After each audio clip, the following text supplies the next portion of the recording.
الماتش ديال الاخر ديال المغرب كان قدام هايتي مع 11 د الليل توقيت المغرب.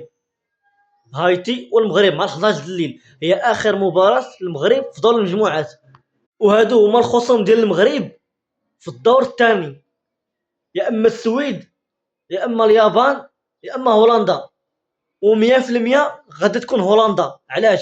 حيت المغرب ما غاديش يقدر يتصدر المجموعه ديالو الا ما ربحش هايتي بشي نتيجه كبيره. يعني المغرب خاصو يضرب هايتي بثلاثه ولا 4-0 الا بغى يتصدر المجموعه ديالو باش يتلاقى مع اليابان، والمنافس الثاني غيتلاقى مع السويد.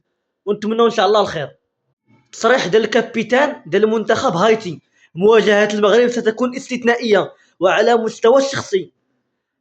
علاش مستوى الشخصي؟ لان مراته مغربيه وولادو في المغرب وفايت لي يلعب مع فرقه مغربيه. يعني ولادو مزيودين في المغرب ومراته مغربيه وولادو مزيودين في المغرب فايت لي يلعب مع فرقه مغربيه. يعني هاد السيد اللي غنلعبوا ضده راه نسيبنا. الله يخرج الجر على خير. ما بخصوص الحكام، الحكم الهولندي هو اللي غيكون الحكم ديال مباراه المغرب وهايتي ان شاء الله. ونتمنوا الخير للمنتخب المغربي واللي جا بسم الله.